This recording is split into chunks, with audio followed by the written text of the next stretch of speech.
Hello students, welcome back. So let's start our next topic and it is dehydration of alcohol. Fine. तो dehydration, अब हम alcohol का करने जा रहे हैं डिहाइड्रेशन, यानी अल्कोहल को डिहाइड्रेट करेंगे, अल्कोहल में से वाटर खींच लेंगे। अब जब हम अल्कोहल से वाटर खींच लेंगे तो पीछे क्या बचेगा? तो ध्यान रखिए पीछे बचेगा alkene.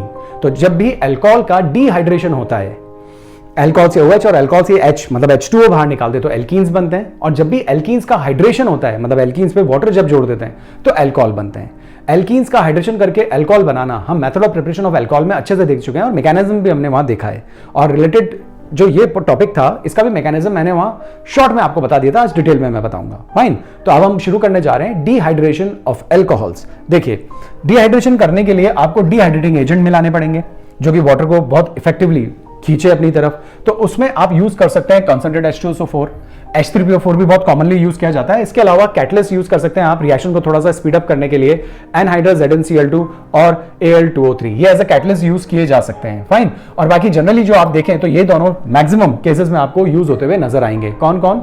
H2SO4 and H3PO4। Right. Fine.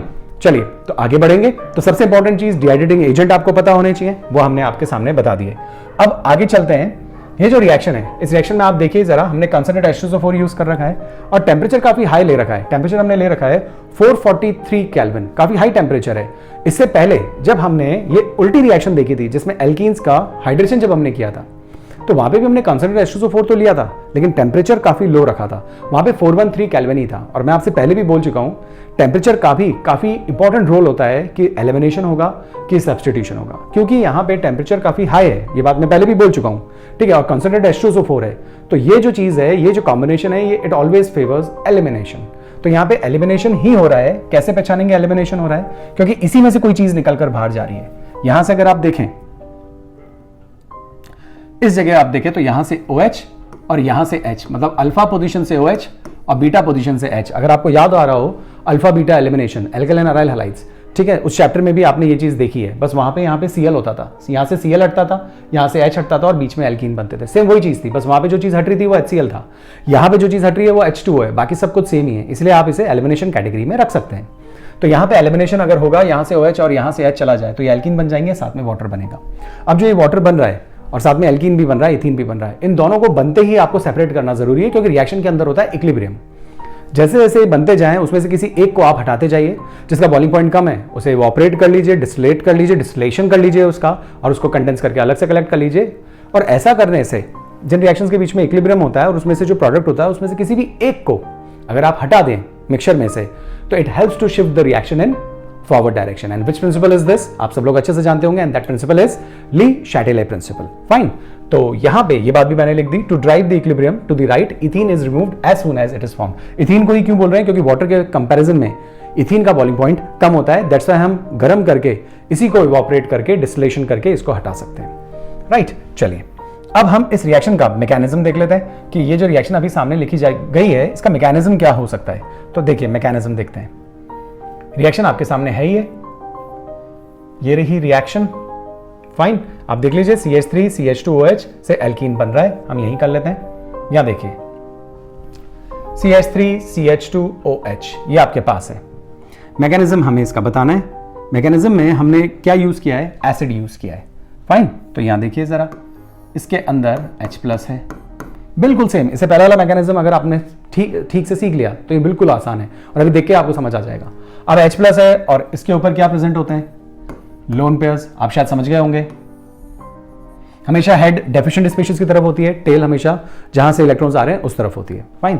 तो जब ये यहां पे अटैक करेगा तो क्या बनेगा? तो बनेगा CH3 CH2OH और एक H आके जुड़ जाएगा, एक लोन पेयर काम में आ गया और एक लोन पेयर बचा और एक प्लस साइन आ जाएगा। अब आपको अच्छे से पता है कि यहां पे एक बेहतरीन लिविंग ग्रुप प्रेजेंट है, बार बार हम देख चुके हैं इसको, and that is what? H2O। यहां से H2O बाहर निकल जाएगा, क्या बन गया? कार्बोकेटायन। यानी यहां पे भी इंटरमीडिएट कार्बोकेटायन है, यानी यहां पे भी रेट ऑफ रिएक्शंस जो आएंगी, डिहाइड्रेशन की जो रेट ऑफ रिएक्शंस होंगी वो भी कार्बोकेटायन पे ही डिपेंड करेंगी। टर्शियरी कार्बोकेटायन जो होगा वो सबसे ज्यादा स्टेबल होता है, और जिस भी अल्कोहल से टर्शियरी कार्बोकेटायन बनेगा वही अल्कोहल तेजी से डिहाइड्रेट होगी। फाइन, और इसका मतलब ये हुआ कि यहां पे भी डिहाइड्रेशन की जो रेट होगी वो वही होगी जो इससे पहले हुई थी। प्राइमरी धीरे, सेकेंडरी अल्कोहल और तेज, और टर्शियरी अल्कोहल का डिहाइड्रेशन सबसे तेज होगा, क्योंकि मैकेनिज्म में कार्बोकेटायन बनता है और टर्शियरी अल्कोहल से टर्शियरी कार्बोकेटायंस बनेंगे, और क्योंकि टर्शियरी कार्बोकेटायन सबसे ज्यादा स्टेबल है इसलिए rate of reaction tertiary alcohols की ज्यादा होगी टुवर्ड्स डिहाइड्रेशन। फाइन, अब इसके बाद क्या करें भाई? अब इसके बाद तो बिल्कुल आसान, जो H+ आपने कैटलिस्ट का काम में लिया था उस H+ को वापस बाहर हटाना ही है। इस स्टेप को हम डीप्रोटोनेशन कह सकते हैं। अब वो H कहां से हटाएंगे? वो H आप हटा सकते हैं यहां से। मान लीजिए मैं इसको 2 लिख दूं और एक H इसका अलग से शो कर दूं, तो अब हम क्या कर सकते हैं? अब हम इस बॉन्ड के इलेक्ट्रॉन यहां शिफ्ट कर देते हैं, और इस बॉन्ड के इलेक्ट्रॉन जब यहां शिफ्ट होंगे तो इस पे कौन सा साइन आएगा? इस पे साइन आएगा नेगेटिव। सामने कौन सा साइन है? पॉजिटिव। आपको अच्छे से पता है जब भी माइनस प्लस आमने सामने हो, राइट, तो बीच में बन जाता है बॉन्ड, और क्या चीज बाहर निकल जाएगी? H+। और what is H+? H+ is proton, जिसे आपने रिएक्शन में स्टार्टिंग में काम में लिया था एज अ कैटलिस्ट, वो चीज आपने वापस बाहर निकाल दी, और मेन प्रोडक्ट एल्कीन आपके तैयार हो गए। फाइन, बॉन्ड के इलेक्ट्रॉन यहां शिफ्ट हुए थे तो यहाँ पे पेयर आ गया होगा विथ माइनस साइन, और वही पेयर फिर बॉन्ड बनाने का काम कर लेता है। ये देखिए बॉन्ड बन गया। और नहीं तो ट्रिक आप याद रख सकते हैं, यहाँ माइनस है यहाँ प्लस है, माइनस प्लस आमने सामने होते हैं, तब आप क्या बना सकते हैं? बॉन्ड बना सकते हैं। तो एल्कीन आपका तैयार हो गया और H+ बाहर निकल गया। Fine, this is the mechanism for the dehydration of alcohols. Fine, देखिए इस चीज को मैंने यहां पे एक्सप्लेन कर रखा है। ये देखिए यहां पे साथ साथ कुछ बातें भी लिखी हुई है, वो भी हम देख लेते हैं। आप सामने देखते चलिए, वही है, right. Alcohols also act as Bronsted bases due to the presence of unshared electrons. Bronsted base क्या होता है? जिनके पास फ्री इलेक्ट्रॉन्स और ऑक्टेट भी कंप्लीट हो। यहाँ पे ऑक्सीजन के पास फ्री इलेक्ट्रॉन्स हैं और ऑक्टेट भी कंप्लीट है, right, which makes them good proton acceptor. इसी वजह से ये बहुत अच्छे से प्रोटोन को एक्सेप्ट कर सकते हैं, क्योंकि प्रोटोन को अपने पास खींचने के लिए लोन पेयर आपके पास होना चाहिए, तभी तो लोन पेयर आप उसके साथ शेयर करके उसको अपने साथ जोड़ सकते हैं। फाइन, तो अल्कोहल ये बहुत अच्छा कर सकते हैं, लेकिन फिनॉल ऐसा नहीं कर सकते, इसीलिए फिनॉल इस कैटेगरी में आपको नजर नहीं आ रहे। क्यों? शायद सबको जवाब पता है कि फिनॉल ये वाली रिएक्शंस क्यों नहीं शो कर सकते, क्योंकि फिनॉल्स को ये वाली रिएक्शन अगर शो करनी होगी, 1 मिनट, तो उनका लोन पेयर फ्री होना चाहिए H+ को डोनेट करने के लिए। अब ये लीजिए, मैंने आपके सामने बना दी, मेरे पहले ही आपने जवाब दे दिया है, मुझे पता है, सब लोगों को पता है ये बात, ठीक है। मैं ये कह रहा हूं कि ये जो प्रोटोनेशन ऑफ फिनॉल जो होता है वो काफी डिफिकल्ट होता है। मतलब फिनॉल का जो प्रोटोनेशन है काफी डिफिकल्ट है, मतलब ये प्रोटोन H+ पे इजीली अटैक नहीं कर सकता। और जो रिएक्शंस आज आपने देखी है उन सब में, जो रिएक्शन आज आपने देखी उन सब में H+ पे ही अटैक सबसे पहले हो रहा है। और फिनॉल्स क्यों नहीं कर सकते अटैक, उसका जवाब आपके पास है, क्योंकि फिनॉल के ऊपर जो लोन पेयर है वो फ्री नहीं है, they are engaged in resonance. यही सबसे इंपॉर्टेंट बात है, इसीलिए इनका H+ पे जो अटैक होता है वो बहुत कम होता है, क्योंकि H+ पे अटैक करने की बजाय ये लोन पेयर रेजोनेंस में एंगेज्ड होते हैं। दैट्स वाई कम अवेलेबल होते हैं H+ को डोनेट करने के लिए। इसीलिए हम लिखते भी हैं, ये स्टेटमेंट भी है कि protonation of alcohol is easy while the protonation of phenol is very difficult। क्यों? क्योंकि H+ को डोनेट करने के लिए लोन पेयर होने चाहिए, ब्रॉन्स्टेड बेस के जैसे आप अच्छे काम करने चाहिए। अल्कोहल तो कर सकते हैं क्योंकि उनके पास तो फ्री है, पीछे कहीं एंगेज नहीं है लोन पेयर्स, तो इजीली H+ को डोनेट किए जा सकते हैं, लेकिन फिनॉल नहीं कर सकता। दैट्स वाई फिनॉल की रिएक्शंस यहाँ आपको देखने को नहीं मिलेगी। वही बात यहाँ पे लिखी हुई है। फाइन, चलिए नेक्स्ट देखते हैं। ये बन गया आपका प्रोटोनेटेड अल्कोहल। अब प्रोटोनेटेड अल्कोहल से लिविंग ग्रुप बाहर निकल जाएगा।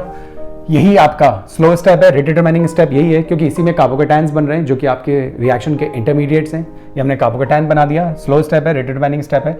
Water as a leaving group बाहर। अब कार्बोकेटायन रीअरेंज हो सकता है तो कर दीजिए, लेकिन जरूरत नहीं है। More stable the carbocation faster will be the rate of reaction. जो बातें मैंने बोली वो सारी बातें यहाँ लिखी हुई है। तो relative ease of dehydration, tertiary सबसे तेज, सेकेंडरी से कम, प्राइमरी सबसे कम। उसके बाद ये आपका जो कार्बोकेटायन बना ये यहाँ पे, फाइन। और अब H+ वापस बाहर होगा, डीप्रोटोनेशन जिसे आप कहते हैं। यहां देखिए, यहां से H+ बाहर, ओके, हम वहां पे लिख रखा है H+, यहां पे आएगा माइनस और प्लस सामने, माइनस प्लस मिलकर क्या बना लेंगे? बॉन्ड। ये बन गया आपका एल्कीन। जो मैकेनिज्म मैंने लिखा था वही बात यहां पे अच्छे से एक्सप्लेन कर रखी है, नोट्स बनाने के पॉइंट ऑफ व्यू से मैंने प्रॉपर्ली लिख रखा है। ओके, चलिए तो आगे बढ़ेंगे। यहां पे देखिए ये क्या चीज है, ये ओके, एक प्रैक्टिस क्वेश्चन देख लेते हैं जरा। जैसे प्रैक्टिस के पॉइंट ऑफ व्यू से देखना चाहें तो ये देख लीजिए। मान लीजिए ऐसे रिएक्शन लिखी हुई आ जाए, ओके, एक अल्कोहल है, एसिड है, H+ है, हीट मतलब हाई टेम्परेचर कर दिया गया है, तो हाई टेम्परेचर भी कर दिया गया है, H+ भी नजर आ गया है आपको, तो इसका प्रोडक्ट क्या बनेगा? अब आपको इसका प्रोडक्ट सोचना है। अगर मैकेनिज्म दिमाग में है तो आपके दिमाग में ये बात सीधी आ जाएगी कि कार्बोकेटायन कौन सा बनेगा। भाई H यहाँ आके जुड़ जाएगा, करेक्ट, लिविंग ग्रुप चला जाएगा तो प्लस साइन यहाँ पे आएगा। जब आपकी प्रैक्टिस हो जाती है ना मैकेनिज्म की, तो फिर आप क्वेश्चंस मैकेनिज्म के थ्रू ही करते हैं और पूरा मैकेनिज्म लिखने की जरूरत भी नहीं होती, दिमाग में सब चलता रहता है। जैसे कि अभी आपके समझ में आ गया की बात की H यहाँ जुड़ेगा, H2O बाहर निकल जाएगा, ये प्लस आ जाएगा। अब ये कार्बोकेटायन ऑलरेडी बहुत ज्यादा स्टेबल है और अब अटैक किसका कर रहे हैं हम? अटैक ऑब्वियसली HCl, HBr या किसी भी चीज का किया जा सकता है।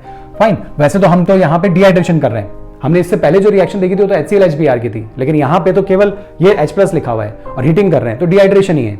तो अब ये कार्बोकेटायन आपके पास बन गया और कोई न्यूक्लियोफाइल यहाँ पे अटैक करने के लिए तो हमारे पास है नहीं, HX वाली रिएक्शन तो है नहीं, सिर्फ डिहाइड्रेशन करना है। अब डिहाइड्रेशन में हम क्या करेंगे? ये जो 3 पोजीशन है ये मेन हो गया, इसके रेस्पेक्ट में ये भी अल्फा, ये भी अल्फा, ये भी अल्फा, तीनों ही है। किसी भी एक से H निकाल देंगे। मान लीजिए यहाँ पे 2 ही होता और यहाँ पे H लगा होता, फाइन, तो यहाँ के बॉन्ड के इलेक्ट्रॉन हम यहाँ शिफ्ट कर देते तो ये H+ बाहर निकल जाता। यहाँ पे कौन सा साइन आता? माइनस, और ये क्या है? प्लस। माइनस प्लस मिलकर क्या बना लेते? बॉन्ड। तो इसका प्रोडक्ट क्या बनता? CH3, नीचे भी CH3, वो तो जा चुका है पहले से ही, और यहाँ पे CH2, करेक्ट, और यहाँ से H+ बाहर निकल जाता जो कि काम में लिया था आपने, और आपको जो चीज मिलती वो मिलती आइसोब्यूटाइलिन, करेक्ट, एक एल्कीन आपको मिल जाता। रेट ऑफ रिएक्शन की बात करूं तो ये इस रिएक्शन की जो रफ्तार होगी वो बाकी अल्कोहल से काफी तेज होगी, क्योंकि यहाँ पे अल्कोहल जो प्रेजेंट है वो टर्शियरी अल्कोहल है, उसका जो इंटरमीडिएट बना था वो टर्शियरी कार्बोकेटायन बना था और वो रिलेटिवली दूसरे अल्कोहल्स के इंटरमीडिएट से ज्यादा स्टेबल होता है। नाउ वही प्रोडक्ट यहाँ पे लिखा हुआ है, आप देख सकते हैं। फाइन, चलिए तो आज के लिए तो इतना ही। आई होप आपको बात अच्छे से समझ में आ गई होगी।